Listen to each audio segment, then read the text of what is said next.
Intro और conclusion के पीछे मत भागो अगर आप बिगिनर हो। देखो मैं इसका एक वैलिड रीजन बता रहा हूं, आपको एग्जांपल के थ्रू भी मैं बताऊंगा। डायरेक्टली क्वेश्चन वीट कल्टीवेशन पे नहीं है, ये क्वेश्चन क्या है, क्लाइमेट चेंज का इंपैक्ट क्या आ रहा है वीट के प्रोडक्शन पे। पूछा है ना, water security in South Asia. Student ने क्या लिखा है, वाटर स्कार्सिटी इन साउथ एशिया।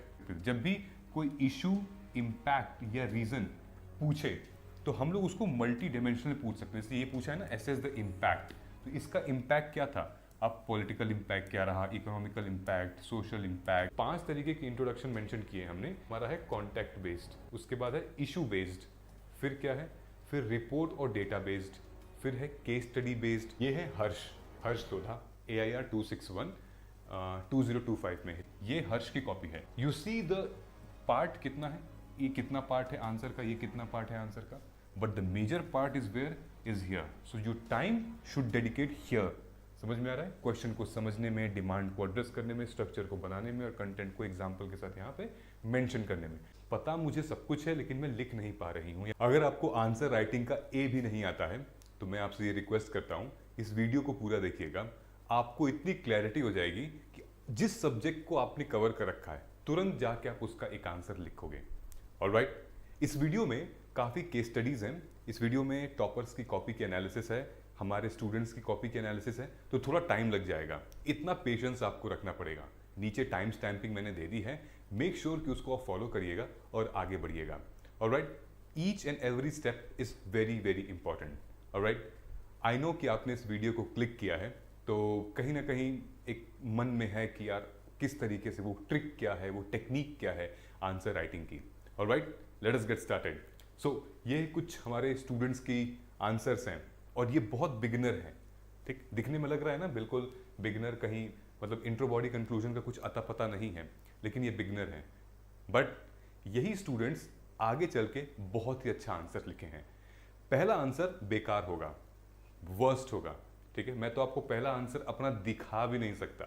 एनीवेज, मतलब पहला आंसर सबका वैसा ही होता है, चाहे वो रैंक 1 हो या रैंक 800 हो या जिनका सिलेक्शन नहीं हुआ हो, पहला आंसर सबका वैसे ही होता है। आपका भी होगा।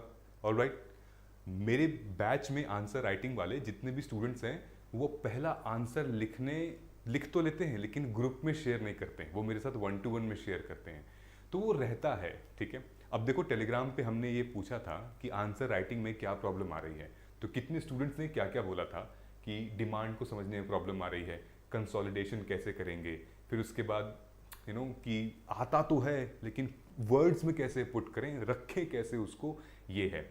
अनेबल टू फ्रेम इंट्रोडक्शन और कंक्लूजन। मैंने बहुत देखा है यार कि इंट्रोडक्शन कंक्लूजन में बड़ा दिमाग खराब हो रहा है। ठीक है, अब मैं आपको कुछ चीज़ें बताता हूँ, ये मैंने लिस्ट कर दिया है। ऑलराइट, कि कंक्लूजन कैसे लिखेंगे, डिमांड क्या होगी, स्ट्रक्चर क्या होगा, कंसोलिडेट कैसे करेंगे, ये सब मैंने कर दिया है। सबसे पहले हम लोग एक टॉपिक पे आते हैं, वो है डिमांड। देखो मैं अब तुमको बहुत ही इंपॉर्टेंट चीज़ बता रहा हूँ, ये बहुत अनपॉपुलर है, सारे लोग नहीं बताएंगे, but I am telling you something very very important. ठीक है, प्लीज़ ध्यान से सुनना इसको। नंबर 1, इंट्रो और कंक्लूजन के पीछे मत भागो। ठीक है, इंट्रो प्लस कंक्लूजन, इंट्रो और कंक्लूजन के पीछे मत भागो अगर आप बिगिनर हो। ठीक है, क्योंकि हमारा बहुत टाइम ना यही लग जाता है। ये दिस इज समथिंग कि जैसे हम कहीं पे स्पीच देने जा रहे हैं और हमारा पहला 1 मिनट कैसा हो, ठीक है, और लास्ट का 1 मिनट कैसा हो, तो थोड़ा प्रेशर क्रिएट कर देता है। और जो एक बिगिनर स्टूडेंट है, जैसे आप बिगिनर हो, आंसर राइटिंग कर रही हो आप, तो बड़ा चैलेंज हो सकता है यार कि क्या ऐसा लिख दें कि फ्लो बन जाए। तो आपकी प्रॉब्लम मैं सॉल्व कर देता हूँ। इंट्रो और कंक्लूजन मत लिखो, एटलीस्ट अपने 10-15 आंसर तक मत लिखो। ठीक है, देखो मैं इसका एक वैलिड रीजन बता रहा हूँ, मैं बताता हूँ आपको रीजन, आपको एग्जाम्पल के थ्रू भी मैं बताऊंगा। फॉर एग्जाम्पल, एक 10 मार्कर का क्वेश्चन है या एक 15 मार्कर का क्वेश्चन है। ठीक है, मेंस में यही 2 मार्कर होते हैं, जीएस में हमारे। तो मैक्सिमम इंट्रो में आपको 1 मार्क्स मिलेगा, कंक्लूजन में 1 मार्क्स मिलेगा। ठीक है, मैक्सिमम यही मिल सकता है, बहुत होगा 1.5 मिल सकता है। ठीक, अब ये टोटल जो आप दे रहे हो इसमें से 2 मार्क्स तो चला गया आपके इंट्रो और कंक्लूजन में। ओके, बाकी के जो 8 मार्क्स हैं वो कहाँ जाएंगे, आपके मेन बॉडी में। तो जो आपका टाइम इन्वेस्ट करना है वो आपको बॉडी में करना है। Understand the demand, body is very very important. ये वाली बॉडी नहीं, आंसर की body is very very important. ठीक है, तो ये जो ठीक है ये तो आप कर लेना, हो जाएगा, उसके लिए बहुत स्ट्रेस नहीं लेना है। लेकिन जो बॉडी है ना, वही आपका रियल कंटेंट है, वही आपका स्टैटिक कंटेंट है, वही आपका स्ट्रक्चर है। इंट्रो कंक्लूजन तो भाई किसको नहीं पता है, लेकिन सही स्ट्रक्चर क्या है वो बॉडी में निकल कर आता है। Alright, so let us start from here. कैसे करना है मैं आपको दिखाता हूँ। ठीक है, फॉर एग्जाम्पल हमें क्या करना है, हमें सबसे पहले क्वेश्चंस की डिमांड को समझना है। ठीक है, हम लोग कहते तो हैं कि आंसर राइटिंग कैसे स्टार्ट करें, लेकिन बेटा आंसर राइटिंग को स्टार्ट करने से पहले ना उस क्वेश्चन के डिमांड को समझना है। मैं आपको गलत इन्फॉर्मेशन नहीं बताऊंगा कि तुम बस लिखो, कुछ भी लिखो, नहीं, कुछ भी लिखने से नहीं होगा। तुम क्वेश्चन की डिमांड को समझो फिर लिखो कुछ भी, कोई दिक्कत नहीं है। लेकिन तुमने क्वेश्चन की डिमांड को समझा ही नहीं है, ठीक है, वो चैलेंजेस बता रहे हैं तो उसके फीचर्स लिख रही हो, वो तुमको इंपॉर्टेंट हिस्टोरिकल अंडरपिनिंग्स पूछ रहे हैं, तुम उनके प्रोविजंस लिख रही हो। ठीक है, वो तुम्हें बोल रहे हैं कमेंट करो, तुम उसको बोल रहे हो कि तुम डिस्कस कर रही हो। तो ये सारी चीज़ें ध्यान में रखनी पड़ेगी, विच मीन्स कि आपको क्या करना है, कोई भी क्वेश्चन मिले सबसे पहले हमें उसके कीवर्ड को, डायरेक्टिव्स को अंडरलाइन कर देना है। ठीक है, ये अंडरलाइन करना है। उसके बाद और क्वेश्चन उठाएंगे कहाँ से आप, PYQ उठाइए। ठीक है, सबसे पहले PYQ उठाइए, डेली 5, डेली 2, कुछ भी PYQ उठा के ब्रेनस्टॉर्म करिएगा। डिमांड क्या है, उसके सब पार्ट कैसे बनेंगे, लिखने से पहले। ठीक है, उसके बाद for example critically examine GST's impact. तो आप क्या करोगी, आप करोगी both positive and negative, then balance करना है उसको कंक्लूजन के साथ। ओके, ये हमारा हो गया क्रिटिकली एग्जामिन। नाउ अब फॉर एग्जाम्पल इस स्क्रीन पे देखिए मैंने कुछ स्टूडेंट्स की कॉपी लगा रखी है। ओके, ये हमारे स्टूडेंट्स हैं। और अब ध्यान से अगर आप देखोगे, मैं जूम कर दूं क्या आपके लिए, तो यहाँ पे मैं जूम कर देता हूँ आपके लिए। चलो, ओके, यहाँ पर क्या स्टूडेंट ने लिखा हुआ है, चलो इंट्रो ही देख लेते हैं इसका। ठीक है, अब इंट्रो में क्वेश्चन ध्यान से पढ़ते हैं, थोड़ा टाइम लग सकता है, क्वेश्चन ध्यान से पढ़ते हैं। Discuss the role of rising temperature monsoon variability. एक सेकेंड, इसको ऐसे करते हैं, हाँ ठीक है। अब क्वेश्चन देखते हैं, discuss the climate change impact wheat production in India. ठीक है, discuss the role of rising temperature monsoon variability and ocean warming in influencing wheat yield and quality. इसमें ना ये जो क्वेश्चन है इसमें बड़ी अच्छी सी डिमांड क्रिएट की जा सकती है और सेगमेंट बनाया जा सकता है। नंबर 1, एक तो ये पूछ रहा है कि how does climate change impact wheat production in India. Simple सा, तो यहाँ पर स्टूडेंट ने क्या लिखा है, पॉइंट नंबर 1 एरो दे दिया यहाँ पे कि climate change has been a major problem which the world is facing from decades. अब बहुत सिंपल है, बहुत जेनेरिक इंट्रो है, तो ये हमने डाल दिया है, डेटा रिपोर्ट कुछ तो लिखो। ठीक, अब इसने लिखा है यहाँ पे, wheat is one of the most major crop in India, 14% of the total cultivation area is dedicated to wheat cultivation. तो ये डायरेक्टली क्वेश्चन व्हीट कल्टीवेशन पे नहीं है, ये क्वेश्चन क्या है, क्लाइमेट चेंज का इम्पैक्ट क्या आ रहा है व्हीट के प्रोडक्शन पे। यहाँ पे कल्टीवेशन लिख रहा है इसने, समझ में नहीं आ रहा। ठीक, उसके बाद क्या लिखा है, टाइप ऑफ क्लाइमेट चेंज लिख दिया, I don't know why, rising temperature, flood and drought, फिर ओशन वार्मिंग भी लिखा हुआ है, एल नीनो भी डाल दिया है। ठीक है, चलो ठीक है, लेकिन ये क्या पूछ रहा है, पहले आपको ये वाले पार्ट को एड्रेस करना है 1, फिर उसके बाद डिस्कस करना है रोल ऑफ राइजिंग टेम्परेचर। ठीक है, राइजिंग टेम्परेचर 2, फिर उसके बाद मॉनसून वेरिएबिलिटी 3, देन उसके बाद एंड ओशन वार्मिंग। ठीक है, 4, in influencing wheat yield and quality. तो आप ऐसे कर सकते हैं, व्हीट यील्ड हो गया और क्वालिटी हो गया। ठीक है, उसके बाद आप लिखेंगे कि टेम्परेचर पे क्या असर पड़ेगा यील्ड और क्वालिटी पे, देन मॉनसून पे क्या असर पड़ेगा यील्ड और क्वालिटी पे, और देन ओशन वार्मिंग पे क्या असर पड़ेगा यील्ड और क्वालिटी पे। दैट इज इट, ऐसे हमें डिमांड स्ट्रक्चर क्रिएट करना है। ठीक है, अब देखो दूसरे स्टूडेंट पर आते हैं। यहाँ देखिए, यहाँ क्या लिखा हुआ है, ध्यान से पढ़िएगा इसको। ठीक है, अभी हमें क्या ब्रेनस्टॉर्म करना है, पढ़ना ही तो है। ठीक है, क्लियर, ध्यान से देखिएगा। How does glacier melting in Himalaya affect regional geopolitics and transboundary river agreement, ठीक है। Suggest measures to enhance water security in South Asia, ठीक। अब इसने इंट्रो तो ठीक लिखा हुआ है, ठीक है, कि Himalayan could lose up to 75% of their ice by इतना ईयर, रिपोर्ट ये कर रही है, बढ़िया है। अब इसने क्या लिखा है, impact on regional geopolitics and transboundary river agreement. Impact नहीं पूछा है आपसे, अफेक्ट्स पूछा है, हाउ इट अफेक्ट्स। इम्पैक्ट और अफेक्ट्स में फर्क है, तो यहां पर आप मिसमैच कर रहे हो, ठीक है। तो यहां इंट्रोडक्शन ही, हमारा जो हेडिंग है वो गलत डायरेक्शन में चली गई है, ठीक है। तो यहां, और फिर यहां पर क्या पूछा है, सिक्योरिटी पूछा है ना, water security in South Asia. Student ने क्या लिखा है, वाटर स्कार्सिटी इन साउथ एशिया। तो भाई स्कार्सिटी और सिक्योरिटी में जमीन आसमान का फर्क है, और उसी हिसाब से हमारा कंटेंट चेंज होगा। तो दोनों ही जो हमारी हेडिंग, हमने सब हेडिंग बनाई है, वो एक तरीके से नल एंड वॉइड हो सकती है। इसीलिए understand the demand of the question, what the question is saying, based on that we will create sub heading. फिर तुम लिखो कंटेंट जो तुमको लिखना है। तुम हटाओ, अभी इंट्रो बॉडी में नहीं देख रहा हूं, ठीक है। अब मैं आपको एक चीज दिखाता हूं, ये हमारी ब्रेनस्टॉर्मिंग है, ठीक।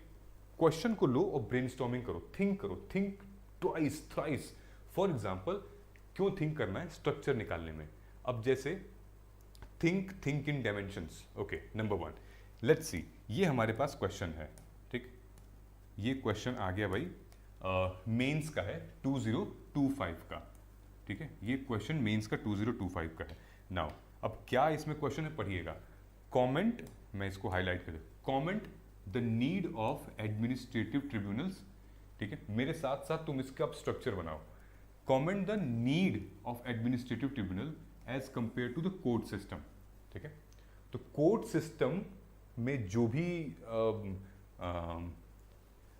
कोर्ट सिस्टम का जो फंक्शन है, जो रोल है, अब आपको बताना है कि उसको नजर में देखते हुए कंपेयर करना है कि ट्रिब्यूनल्स की क्या नीड है, ओके। ये समझ में आएगा, ये पहला आपका बन गया, ठीक है। ये 10 मार्कर का है। फिर आपको बताना है, assess the impact of recent tribunal reform through rationalisation of tribunals made in 2021, alright. तो अब आपको जो इंट्रो, मान लेते हैं आपने इंट्रो नहीं लिखा, ठीक है, इंट्रो और कंक्लूजन छोड़ देते हैं, लेकिन जो हमारी हेडिंग होगी वो क्या होगी, need of administrative tribunal. Need क्या है भाई, need of administrative tribunal as compare to court system. तो कोर्ट सिस्टम को आप कंपेयर करेंगे, ठीक है, क्योंकि वहां पेंडेंसी ऑफ केसेस हैं, ठीक है, लार्ज नंबर ऑफ केसेस वहां पे अभी होल्ड पर हैं, पेंडिंग हैं, ऑलराइट। तो इस वजह से आप यहाँ पर फिर आप डेटा दिखाओगे, कितने केसेस पेंडिंग हैं वगैरह, ये सब दिखाओगे। चीफ जस्टिस ऑफ इंडिया के बारे में आप थोड़ा सा बताओगे। देन तो नीड यहाँ पर है, और देन कंपेयर भी कर रहे हो आप यहाँ पे, ओके। उसके बाद जो हमारा दूसरा हेडिंग बनेगा वो क्या बनेगा, impact of the recent tribunal reform, ठीक है। तो यहाँ पर आप impact on recent tribunal reforms, तो क्या इम्पैक्ट रहा है हमारे जस्टिस सिस्टम, कितना हुआ, कितना के कम हो गया केसेस, पेंडेंसी कितनी कम हो गई है, न्याय कितना मिलने लगा है, ठीक है। अलग अलग तरीके से हम लिखने लगेंगे। नाउ ये क्वेश्चन जो है वो ऑलरेडी करंट अफेयर्स में आया हुआ था, मतलब कि द हिंदू में, why ADR crucial for India's court, ठीक है। तो ADR is alternative dispute resolution, जिसका पार्ट है हमारा ट्रिब्यूनल, ठीक है, एक छोटा सा पार्ट है ट्रिब्यूनल। तो इस केस को हम लोग ऐसे भी कर सकते हैं, जब भी कोई इशू, इम्पैक्ट या रीजन पूछे तो हम लोग उसको मल्टी डायमेंशनल पूछ सकते हैं। जैसे ये पूछा है ना, एसेस द इम्पैक्ट, तो इसका इम्पैक्ट क्या था, अब पॉलिटिकल इम्पैक्ट क्या रहा, economical impact, social impact, environmental, then administrative, ethical impact क्या था, ऑलराइट। ये जब भी इम्पैक्ट, क्योंकि इम्पैक्ट एक ब्रॉडर वर्ड है, समझ में आ रहा है कि एक या दो डायमेंशन से ज़्यादा चीज़ों को इम्पैक्ट कर सकता है। जैसे कि इम्पैक्ट ऑफ क्लाइमेट चेंज, तो मुझे भी हो सकता है और आपको भी हो सकता है और फार्मर को भी हो सकता है। तो इम्पैक्ट विच मीन्स कि आपको 2-3 डायमेंशन तो मेंशन कर ही देने हैं, ओके। समझ में आ गया। नाउ अब मैं आपको दिखा रहा हूं, ये क्या लिखा था भाई, यहाँ पे तो कुछ था, जीएस गुड आंसर्स, ओके, ये था हमारा, अच्छा, लैक ऑफ कंटेंट, ठीक है। अब यहाँ देखिए, ये देख रहे हो आप आंसर, हर एक स्टूडेंट ऐसे ही गुजरता है, आप देख रहे हो ये कितना अच्छी हैंड राइटिंग में लिखा हुआ है। आप देखिए कि कितना मतलब बढ़िया हैंड राइटिंग है, राइट। जो क्वेश्चन जो लिखा हुआ है उस क्वेश्चन का बहुत अच्छा आंसर भी है ये, okay. Content is very good, okay, content में कोई प्रॉब्लम नहीं है। लेकिन जब हम एग्जामिनर को देंगे इसको पढ़ने के लिए तो एग्जामिनर को थोड़ा सा मुश्किल होगा पढ़ने का, क्योंकि उसको काफ़ी सारी चीज़ें, छोटी छोटी चीज़ें पढ़नी पड़ेंगी डिटेल में। तो अगर आपने एग्जामिनर का काम आसान नहीं किया है तो फिर वो आपको मार्क्स थोड़ा सा कम दे सकता है, ठीक है। अब इसी आंसर को थोड़ा सा छोटा करके आपने हेडिंग दे के एंड देन बुलेट पॉइंट्स में अंडरलाइन थोड़ा सा करके, थोड़ा डायग्राम बना के, तो वो ना एक स्ट्रक्चर्ड तरीका दिखता है।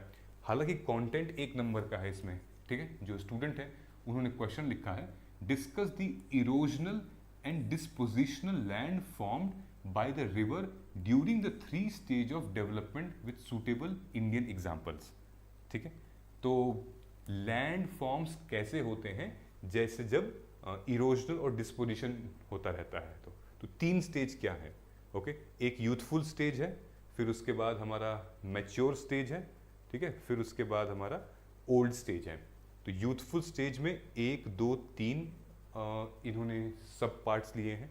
देन मैच्योर स्टेज में इन्होंने 1 2 सब पार्ट्स लिए हैं। देन ओल्ड स्टेज में 1 2 3 लगभग 4 सब पार्ट्स लिए हैं, जो कि ऑक्सबो लेक है, ठीक है। ओल्ड वाले में ऑक्सबो लेक है। ऑक्सबो लेक का मतलब ये है जो मिएंडरिंग, जो ऐसे घूम के होते हैं, ठीक है। जैसे कि अभी हमारा 100th ये रामसर साइट है जो जयप्रकाश नारायण बलिया में जो है, वो ऑक्सबो लेक है, घूमा हुआ है, ठीक है। और कंक्लूजन है, तो 1 2 3 4 5 लाइन का कंक्लूजन और लगभग 1 2 3 4 5 6 लाइन का इंट्रो। अब चाहे ये कितना बड़ा लिखें, इनको मार्क्स एक ही मिलेगा या 1.5 मिलेगा। 2 मार्क्स इंट्रो पे नहीं मिलता है और 2 मार्क्स कंक्लूजन पे भी नहीं मिलता है। But the real picture is here, the content is very good, ठीक है। बट प्रेजेंटेशन थोड़ा सा शॉर्ट करके और लिख सकते थे, हम यहाँ हेडिंग दे सकते थे, यूथफुल स्टेज, ऐसे इरोजनल ड्रेनेज आ जाएगा, ठीक है। फिर उसके बाद बैलेंस इरोजनल एंड डिस्पोजिशन आ जाएगा, फिर डिस्पोजिशनल डोमिनेंस आ जाएगा। Alright, you understand. I am sure कि आपका भी कंटेंट ठीक होगा, आपने भी पढ़ा ही होगा, उसमें कोई चैलेंज नहीं है। But the presentation is like that, okay. कोशिश करिए कि पहला आंसर लिखिए तो आप देख के लिखिए। पहला आंसर अगर आप लिख रहे हो तो एक बार कंटेंट देख लो, जो भी क्वेश्चन है उसका कंटेंट पढ़ लो 5-10 मिनट में, ठीक है। उसके बाद किताब बंद करो और फिर लिखो। डोंट राइट इंट्रो कंक्लूजन अभी, पहले बॉडी को लिखो, पहले स्ट्रक्चर बनाओ, ठीक है। जैसे फॉर एग्जाम्पल इस कंटेंट को देखिए, ये स्टूडेंट ने भी अच्छा आंसर लिखा है, कंटेंट काफ़ी अच्छा है। फॉर एग्जाम्पल ये क्वेश्चन, ये उसने आंसर लिखा है, क्या लिखा है, discuss the impact of climate change and human interference on India's mangrove ecosystem, suggest conservation strategies. तो ये तो इन्होंने पहले इतना बड़ा पता नहीं क्या क्या लिख दिया है। कंटेंट ठीक है, बट अगर हमें मतलब कॉपी चेकिंग के लिए भेजना है तो इसमें आपको कम मार्क्स मिलेंगे, क्योंकि आपका जो फ्रेमवर्क है, स्ट्रक्चर है, वो वीक है, ओके। तो अभी हमें क्या करना है, अगर आप सिर्फ आंसर राइटिंग कर रहे हैं तो ये चलेगा, ठीक है। मैंने इन स्टूडेंट्स को यही बोला था, आंसर राइटिंग करनी है तो अभी चलेगा, ऐसे लिखो, कोई दिक्कत नहीं है। एटलीस्ट तुम्हारी मतलब वो जिंक्स टूटेगा, भड़ास टूटेगी, खत्म होगा, समझ में आ रहा है ना। तो ये क्लाइमेट चेंज इन्होंने लिखा है, फिर increase salinity, then 3 points, then उसके बाद ह्यूमन इंटरवेंशन मेंशन किया है यहाँ पे, क्योंकि क्वेश्चन में लिखा हुआ है इम्पैक्ट ऑफ क्लाइमेट चेंज। तो यहाँ पर इसको लिखना चाहिए था इम्पैक्ट, सिर्फ क्लाइमेट चेंज नहीं लिखना चाहिए था, इम्पैक्ट ऑफ क्लाइमेट चेंज, ठीक है। Then human intervention on Indian mangroves, तो ह्यूमन इंटरवेंशन ठीक है, मैनग्रोव्स भी लिखते कोई दिक्कत नहीं, ठीक है। डिफॉरेस्टेशन, देन यहाँ पे pollution, okay. Content is good, थोड़ा सा प्रेजेंटेशन बना ले, बढ़िया हो जाएगा। समझ में आ रहा है, दैट इज इट। अब आपको मैं एक और चीज़ दिखाता हूँ। जैसे ये स्टूडेंट है हमारा, ठीक है, इन दोनों ने सेम क्वेश्चन पे आंसर लिखा है। इसने भी लिखा है आउटकम बेस्ड बजटिंग और जीरो बजटिंग पे, इसने भी लिखा है आउटकम बेस्ड बजटिंग और जीरो बजटिंग पे। अब आप खुद देख लीजिए दोनों के आंसर्स, ठीक है। कहीं ना कहीं आपको ये लगेगा कि यार ये थोड़ा सा स्ट्रक्चर्ड है, ऑर्गेनाइज्ड है, ओके। लेकिन यहाँ पहुँचने के लिए एटलीस्ट आपको लगभग 50 आंसर्स तो लिखने पड़ेंगे, जो कि ऐसे हो सकते हैं, ओके, ठीक है।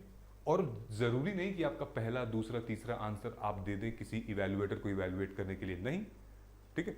ज़रूरी थोड़ी है। आप एक काम कर लो, जो भी किसी भी कोचिंग इंस्टीट्यूट का कोई भी टेस्ट सीरीज टॉपर की उठा लो, ठीक है, जो उनकी वेबसाइट पर है, टेस्ट सीरीज उठा लो और उनमें से सेलेक्ट कर लो जो भी आपका पोर्शन कंप्लीट है। लेट्स से कि पॉलिटी कंप्लीट है, पॉलिटी के 4 क्वेश्चन उठा लो, ठीक है। अब जैसे ये क्वेश्चन लिखा हुआ है, ओके, ये क्वेश्चन है, यही क्वेश्चन उठा लो, आंसर मत देखो। अब पहले तुम ब्रेनस्टॉर्म करके अपना आंसर लिखो, फिर उसके बाद देखो कि वो लोगों ने क्या लिखा हुआ है। बस एटलीस्ट 50 आंसर तक देखो, उनका इंट्रो बॉडी मत देखो तुम, उनका इंट्रो कंक्लूजन मत देखो, तुम बॉडी देखो, बॉडी देखो, फिर समझ में आ जाएगा। उनका बॉडी मतलब ये भाई नहीं, उनका बॉडी मतलब ये, ठीक है, आंसर वाला बॉडी, कंफ्यूज नहीं होने का, ओके। सो समझ में आ गया? This is how they have done it. I have made them to write this kind of stuff, but it took time. ऐसा नहीं, इट टुक टाइम, तुरंत नहीं आता ये सब, ठीक है। अब जैसे टॉपर के आंसर कॉपी का रेफरेंस मैं ले रहा हूँ, ठीक है। ये टॉपर जो है वो है आयुषी बंसल, रैंक 7, और ये वाली टॉपर हैं वो है Komal Punia, rank 6। She was already selected, तो इनका आंसर और भी स्ट्रक्चर दिख रहा होगा आपको। ऑलराइट, नाउ क्वेश्चन दोनों ने सेम लिखा हुआ है कि what are the factor that influence population growth in our country, what are the factor that influence population growth in our country, ठीक है। अब मैं आपको दिखाऊंगा कि इंट्रो और कंक्लूजन का वेटेज क्या है। देन उसके बाद क्वेश्चन क्या है, in this perspective examine the relevance and need of rising minimum marriageable age of women and population development, ठीक है। अब ध्यान से देखना, तो इंट्रो क्या है, 2 लाइन का। अब आपको 1 मार्क से ज्यादा मिलेगा यहाँ पे, हो सके 0.5 भी मिल जाए, ठीक है, हो सके 0.5 मिल जाए, ठीक है, दैट इज इट, ठीक। मेन क्या है, फैक्टर पॉपुलेशन ग्रोथ, क्यों? क्योंकि ऊपर फैक्टर लिखा हुआ है, इन्होंने भी यही लिखा है, इन्होंने भी एक डेटा दे दिया है 18% ऑफ ह्यूमैनिटी, चाइना जो है पॉपुलस कंट्री, ये बेसिक है, सबको पता है भाई, ठीक है, कि इंडिया ने सरपास कर दिया है चाइना को भी, और इनकम्पासिंग 18% ऑफ ह्यूमैनिटी, ऐसे करके सबको पता है। फैक्टर इन्फ्लुएंसिंग पॉपुलेशन ग्रोथ, इन्होंने भी लिखा है फैक्टर पॉपुलेशन ग्रोथ, ठीक है, क्योंकि यहाँ पे क्वेश्चन की डिमांड आपकी ये है। उसके बाद इन्होंने लिखा हुआ 1 2 3 4 पॉइंट्स, 1 2 3 4 5 पॉइंट्स इन्होंने लिखा हुआ है, ओके। देन उसके बाद नेक्स्ट क्या है, नेक्स्ट इन्होंने मेंशन किया हुआ है need and relevance of rising minimum age, और यहाँ पे इन्होंने रेलेवेंस फॉर पॉपुलेशन डेवलपमेंट, ठीक। फिर इन्होंने बाद में फर्दर इनिशिएटिव्स लिखा हुआ है आगे चल के। इन कंक्लूजन कितना, बस 2 लाइन का है, क्या SDG 1-2 हेल्दी वर्कप्लेस, इनका भी 2 लाइन का है, एंड दे आर रैंकर्स। तो जो कंटेंट मेन जा रहा है वो यहाँ जा रहा है, ठीक है। आपको यहाँ पे अब टॉपर के कॉपी से आपको क्या सीखने को मिलेगा, आप देखेंगे कि यहाँ पे एग्जाम्पल्स लिखा है, जया जेटली टास्क फोर्स के बारे में बात कर रही हैं, देन उसके बाद स्पिन ऑफ इफेक्ट के बारे में बात हो रही है, देन यहाँ पर रेलेवेंट और नॉट रेलेवेंट इन्होंने स्ट्रक्चर को डिवाइड कर दिया है, ठीक है। तो many impact vulnerable SC/ST communities से रिलेटेड बात हो रही है यहाँ पे। देन फ्री फर्दर इनिशिएटिव्स जैसे कि national population policy, increasing demographic dividend, then removing poverty pollution vicious cycle population, okay. तो अब आप समझ में आ रहा है कि इतना ज़्यादा हम क्यों इन्वेस्ट कर रहे हैं इसमें, विच मीन्स कि अगर आपको एक अच्छा आंसर लिखना है तो लैक ऑफ कंटेंट बहुत ज़्यादा प्रॉब्लम नहीं है, लेकिन अगर आपको एक अच्छा आंसर लिखना है तो आपको स्ट्रक्चर पे ध्यान देना पड़ेगा, which means content is equal to concept, current affairs और उसका एग्जाम्पल, ओके। फॉर एग्जाम्पल जैसे कि आपको क्या करना पड़ेगा, एक वैल्यू एडिशन शीट बनानी पड़ेगी हर एक सब्जेक्ट की आपको, ठीक है, जिसमें कि डायग्राम होंगे, डेटा होंगे और एग्जाम्पल होगा। फॉर एग्जाम्पल एक क्वेश्चन आता है अर्बन फ्लडिंग के ऊपर, तो आपको एग्जाम्पल उसमें ऐड कौन सा करना है, NDMA की गाइडलाइंस करनी है, चेन्नई में जो फ्लड आया था, केरला में जो फ्लड आया था, उत्तराखंड में जो आया था, आप वहाँ पे मेंशन कर सकते हो इसको, ऑलराइट। सो एक अच्छा आंसर, कंटेंट सिर्फ और सिर्फ वो कंटेंट नहीं जो कि आप स्टैटिक पोर्शन पढ़ रहे हो, एक अच्छा आंसर के कंटेंट में करंट अफेयर भी होता है, एग्जाम्पल्स भी होते हैं, तब वो जाके कंटेंट बनता है, ठीक है। नाउ जैसे कि ये देखिए, ये वाला क्वेश्चन, ये आंसर कॉपी देखिए, इसमें unable to frame introduction and conclusion. अब फॉर एग्जाम्पल ये सवाल पूछा है कि डिस्कस करो इकोलॉजिकल और social implication of ground water depletion in agriculture heartland, suggest urgent measures. इसने क्या किया है कि इसने सबसे पहले इकोलॉजिकल इंपॉर्टेंस लिख दिया है 4 पॉइंट, फिर सोशल इम्प्लीकेशन 4 पॉइंट, फिर urgent interventions 4 point, then conclusion इतना। इंट्रो नहीं लिखा है, ठीक है, तो कहीं ना कहीं 1 मार्क्स या 0.5 मार्क्स माइनस हो जाएगा, बट ये जो कंटेंट है वो बहुत अच्छा है, एग्जाम्पल्स के थ्रू है, प्रधानमंत्री कृषि सिंचाई योजना, rain water harvesting, recharge infrastructure और फिर मनरेगा जैसे एग्जाम्पल्स को कोट किया हुआ है। प्रैक्टिस के लिए बहुत अच्छा है, ये आपकी गाड़ी आगे बढ़ाएगा बहुत, क्योंकि टाइम हमारे पास कम है। So you are not allowed to waste time in intro and conclusion, okay, because weightage का स्कोर नहीं है, स्कोर कहाँ पे है, आपका बॉडी में है। तो बॉडी जहाँ पे ज़्यादा स्कोर है वहीं पे ज़्यादा हम टाइम भी इन्वेस्ट करेंगे। समझ में आ रहा है? ये क्वेश्चन देखिए, discuss the ecological and social implication of ground water depletion on agriculture heartland, suggest urgent interventions. ठीक, तो ये भी सेम क्वेश्चन है, लेकिन ये इसने जस्ट इंट्रो दे दिया है इतना, ओके। इसको भाई 1 मार्क्स मिल जाएगा, यहाँ पे उसको नहीं मिल पाएगा। तो इसने बहुत बढ़िया इंट्रो दिया है, largest ground water in the world, extracting 2.5 billion cubic metre annually, 60% of the irrigation based on the ground water and agriculture, ऐसे करके। फिर उसके बाद यहाँ लिखा है ecological and social implication of ground water, फिर यहाँ से इकोलॉजिकल से शुरू कर दिया उसने, ओके। तो ये 2 मैंने एग्जाम्पल आपको दिखाए हैं, ठीक। नाउ इंट्रोडक्शन भी कई तरीके से फ्रेम किए जा सकते हैं, ठीक है। फॉर एग्जाम्पल मेरे पास जो हमारी एम बुक है, जो हमारी PYQ की माइक्रो थीम है, उसमें मैंने दिया हुआ है कि इंट्रोडक्शन, इस एग्जाम्पल के तौर पे मैं आपको दिखा देता हूँ। आप हमारे PYQ की माइक्रो थीम में जब जाओगे तो फॉर एग्जाम्पल मैं आपको दिखा देता हूँ, वहाँ पे इंट्रोडक्शन, ये ओके, ठीक है, ओके। सो ये PYQ फर्स्ट बुक्स लेटर, इसका 1 थीम मेनी पेपर्स नाम है इसका, ओके। तो मैं आपको बता दूंगा कि कहाँ से आप इसको परचेज करना है, क्या करना है, वो सब बाद में देख लेना। ये देखो हमने क्या किया है कि 1 थीम मेनी पेपर में एक थीम जो कि सारे पेपर्स में आते हैं, फॉर एग्जांपल लेकर चलते हैं, कौन सा ले लिया जाए, क्लाइमेट चेंज ही ले लेते हैं, वही चल रहा था अभी। तो ये क्लाइमेट चेंज देखो, GS पेपर 1, GS पेपर 1 3 3 2 3 3 1 3 1 3, बहुत बड़ा टॉपिक है, ठीक है। हर एक पेपर में क्लाइमेट चेंज का इम्पैक्ट रह रहा है, GS 1 2 3 में भी है, ठीक है। अब यहाँ पर हमने लिखा हुआ है कि इंट्रोडक्शन, तो 5 तरीके की इंट्रोडक्शन मेंशन किए हमने। एक लिखा हुआ है कॉन्टेक्स्ट बेस्ड, ठीक है, ये हमारा है कॉन्टेक्ट बेस्ड। उसके बाद है इशू बेस्ड, फिर क्या है, फिर रिपोर्ट और डेटा बेस्ड, फिर है केस स्टडी बेस्ड, फिर है कोट बेस्ड, और छठवां है स्टैटिस्टिकल हुक बेस्ड। ये 6 टाइप के इंट्रोडक्शन हमने आपको सैंपल में ऑलरेडी दिए हुए हैं, ताकि आपको बहुत स्ट्रेस ना लेना पड़े। अगला मैरीटाइम सिक्योरिटी एंड चैलेंजेस, अब इसमें भी हमने दिया हुआ है कंटेक्स्ट बेस्ड, ठीक है। Nearly 95% of India trade by volume, 70% by the volume carried by the sea. फिर issue based, India's maritime domain face multiple challenges including piracy in Arabian sea. Then उसके बाद डेटा बेस्ड, डेटा क्या कह रहा है exclusive economic zone का।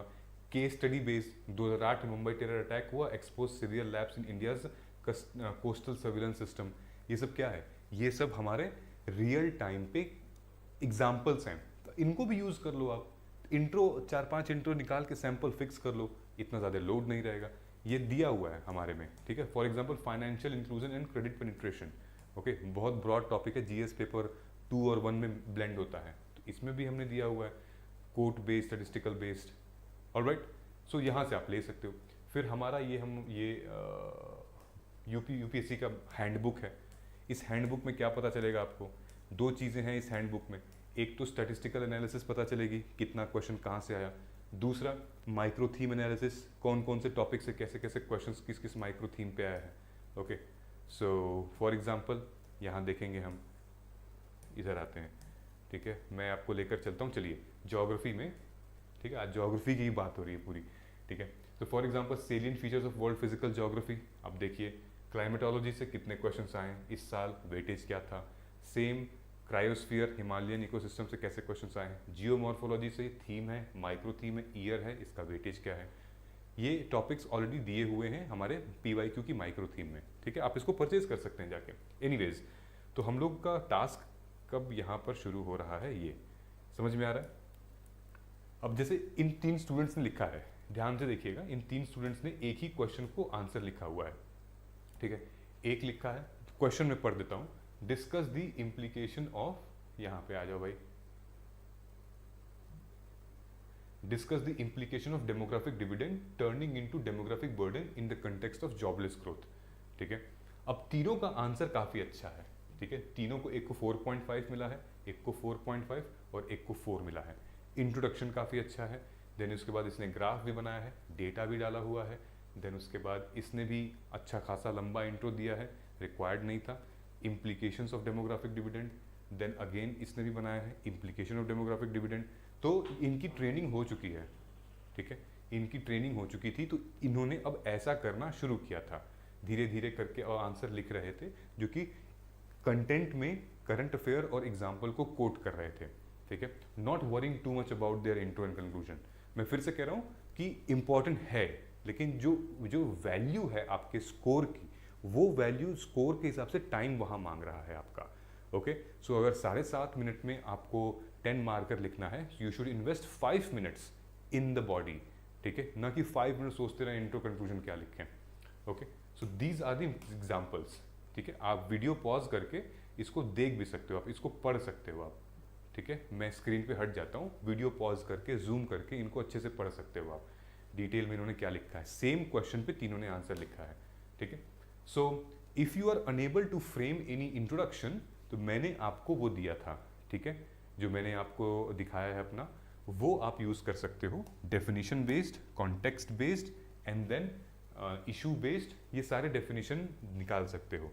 Conclusion में आप या तो वे फॉरवर्ड बहुत ऑप्टिमिज्म के साथ साथ और कॉन्स्टिट्यूशनल वैल्यूज के साथ साथ लगा सकते हो, अगर जीएस पेपर 2, 4 कर रहे होगे तो। For example, right to privacy under article 21, intro with SC Puttaswamy, ठीक है, लेकिन कंक्लूड करोगे आप तो बैलेंसिंग प्राइवेसी और नेशनल सिक्योरिटी को, ठीक है, तो you are balancing it.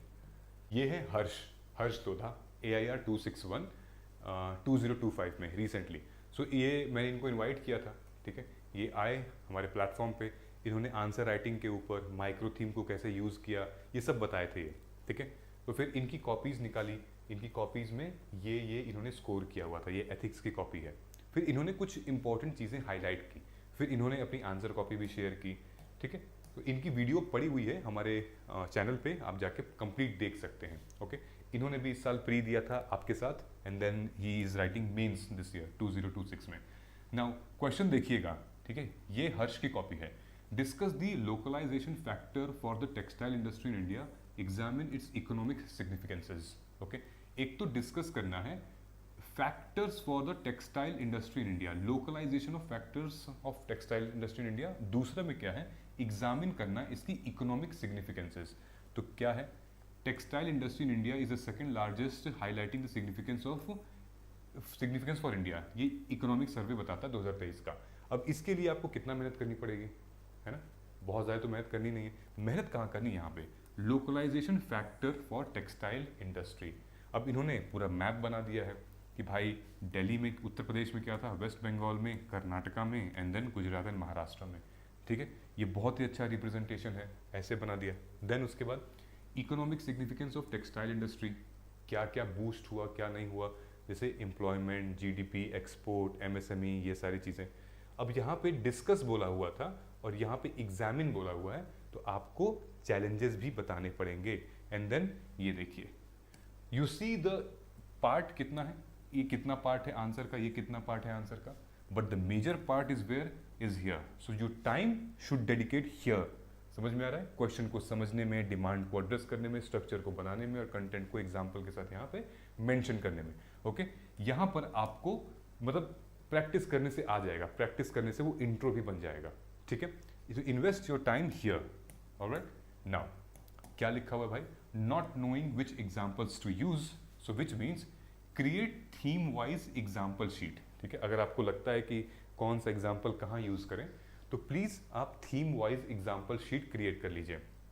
Case studies होगी, उसमें स्कीम्स होंगे, कमिटी होगी, ठीक है, ताकि आप एक एग्जाम्पल ऐड करेंगे, एक डेटा पॉइंट ऐड करेंगे किसी भी एक मेजर पॉइंट में। For example, for women empowerment use self help group in Kudumbashree Kerala plus national family health survey data for female literacy. ये एग्जाम्पल मैंने दिया है आपको, ठीक। तो ऐसे ही आपको केस स्टडीज बनानी है उस पर्टिकुलर टॉपिक की, फिर उस केस स्टडी की स्कीम, कमेटी क्या क्या है, ठीक है। ऐसे आपके पास जो भी एग्जाम्पल्स हैं उनको यूज कर सकोगे।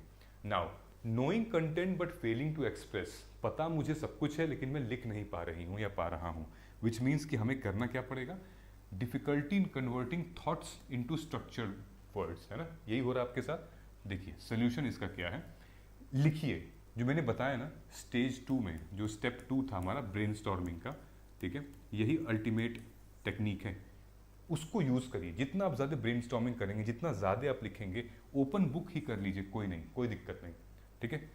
देन उसके बाद आप लिखिए, then copies evaluated for feedback, ठीक है, तब दीजिए अपनी कॉपी को, read toppers copy for presentation style and keyword, okay. Don't copy toppers का मतलब कंटेंट, ये कंटेंट मत कॉपी करो, जो हर्ष का है वो कंटेंट मत कॉपी करो, आप इनकी स्टाइल कॉपी करो। देखो कि एड्रेस क्या क्या कर रहे हैं, अंडरलाइन किसको कर रहे हैं, करंट डेटा कहाँ डाल रहे हैं, ठीक, ये कॉपी करो, थिंकिंग इनकी कॉपी करो, ना कि इनका कंटेंट कॉपी करो आप। Then consolidation, last but not the least, comes about studied many resources but couldn't revise और कंपाइल इफेक्टिवली। उसका सोल्यूशन क्या है कि आपको 1 पेजर रिवीजन शीट बनानी है हर टॉपिक की, और फिर यूज करिए PYQ to consolidate GS, current affair and facts, okay. तो अगर आप कंसोलिडेट नहीं कर पा रहे हो तो कोई भी एक टॉपिक हो गया, लेट्स से विमेन एम्पावरमेंट हो गया, ठीक है, लेट्स से कि आपका क्लाइमेटोलॉजी हो गया, ठीक है, ये टॉपिक हो गए हमारे छोटे छोटे, इनके ऊपर आप कंपाइल कर दो 1 पेज में, ठीक है, 1 पेज में कर दिया, प्लस आप इसी टॉपिक के ऊपर PYQ सॉल्व करिए, तो उससे आपका और भी अच्छे करंट अफेयर और फैक्ट्स उससे निकल कर आ जाएंगे, ठीक है। तो अब कुछ बेसिक्स पता चला आपको कि हमें अब करना क्या क्या है, ओके। सो ये बेसिक्स है आंसर राइटिंग का। तो अब आप जाइए, अब आप मस्त अपने जो भी फेवरेट सब्जेक्ट है जो कंप्लीट हो चुका है उसका एक आंसर लिखिए, ठीक है। मत फिक्र कीजिए अभी इंट्रो और कंक्लूजन का, बस स्ट्रक्चर को डिकोड करके ब्रेक करके लिखिए आंसर, ओके। आप हमारे टेलीग्राम पर उस आंसर को सबमिट कर सकते हैं, आप हमें ईमेल कर सकते हैं हमारे मार्गदर्शन की ईमेल आईडी पे, ठीक है। और स्ट्रेस नहीं लेना है इस चीज़ का, जितना ज़्यादा स्ट्रेस लोगे उतना ज़्यादा टाइम वेस्ट होगा यहाँ पे, ओके। जैसे हर्ष ने भी माइक्रो थीम के बारे में डिटेल में बताई है कि माइक्रो थीम को हम कैसे यूज़ करके अपने आंसर में बहुत अच्छा मतलब डायमेंशंस ले आ सकते हैं, that is going to be important. And how you can download and buy micro theme, आपको कॉमेंट सेक्शन में लिंक दिया है वेबसाइट का, मोबाइल ऐप का, वहाँ जाके आप कोर्स को परचेज कर सकते हैं। जो भी स्टूडेंट अगर उनको PYQ की माइक्रो थीम GS पेपर 1 से GS पेपर 4 ऐसे तक चाहिए, तो उनको इंग्लिश मीडियम में या हिंदी मीडियम में मेंस PYQ कोड यूज़ करना है to get the maximum discount. जिनको प्री और मेंस दोनों की चाहिए उनको कोड यूज़ करना है PM PYQ to get the maximum discount. Alright, now last but not the least, अब हमने कुछ आंसर राइटिंग के इनिशिएटिव भी स्टार्ट किए थे, ठीक है। मेंस आंसर राइटिंग प्रोग्राम जो कि था तो 4 जून से, लेकिन एक ही दिन हुए हैं, एक ही टेस्ट आपने मिस किया है, वो टेस्ट अपलोड हो चुका है, ठीक है। ये MAWP plus mains answer writing programme 4 जून से 31 दिसंबर तक ये प्रोग्राम है, जो कि हमने पूरे सिलेबस को डिवाइड कर रखा है, ठीक है। यानी कि आपका पूरा सिलेबस 3 बार रिवाइज होगा, ठीक है। 4 जून से 27 जुलाई, फिर 9 अगस्त से 9 नवंबर, फिर उसके बाद 19 नवंबर से देन 31 दिसंबर। हाफ लेंथ टेस्ट यहाँ पर है, यहाँ भी हाफ लेंथ टेस्ट है, यहाँ फुल लेंथ टेस्ट है। पूरा आपका शेड्यूल सेट है, क्या क्या मिलेगा आपको, टेस्ट शेड्यूल फिक्स मिलेगा आपको, कौन से टॉपिक्स हम लेने वाले हैं पता चल जाएगा, बाइलिंगुअल हिंदी इंग्लिश दोनों, PYQ micro theme, model answer, feedback loop, group mentorship और काफ़ी कुछ। ये हमारा क्या है, ये हमारा MAWP और MAWP प्लस है। तो जो भी स्टूडेंट्स अगर आंसर राइटिंग करना चाहते हैं वो भी एकदम टाइम मैनर में कंसिस्टेंसी के साथ, तो वो उनके लिए है, ठीक है। तो जो प्लस वाला प्रोग्राम है उसमें बस मेरी एक्स्ट्रा वैल्यू एडिशन, मेरी 1-to-1 मेंटरशिप और मास्टर क्लासेस हैं। नॉर्मल में आपको सिर्फ और सिर्फ आंसर्स आप लिख सकते हो और कुछ रिकॉर्डेड वीडियोस हैं, ठीक है। और ये देखिए ये टाइम टेबल है, 4 जून को हमारा GS पेपर 2 और 3 टॉपिक से लिया गया था, हमने टेस्ट दे दिया है। जब आप ज्वाइन करेंगे तो 10 जून वाला आप प्रिपेयर करेंगे, फिर टेस्ट देंगे। मान लीजिए कि आपने 17 जून को ज्वाइन किया, तो आप टॉपिक 1-2 आप टेस्ट दीजिए और सबमिट करिए, टेलीग्राम पे सबमिट करना है। पुराने वाले टेस्ट भी आपको अपलोडेड मिल जाएंगे। 27 जून है, फिर उसके बाद 7 जुलाई है, ऐसे करके हम रिवाइज करेंगे पूरा सिलेबस, ठीक है। ये आपको करने के लिए इसको डायरेक्टली नीचे कमेंट सेक्शन में लिंक है वेबसाइट का या मोबाइल ऐप का, वहाँ से भी आप जाके कर सकते हैं।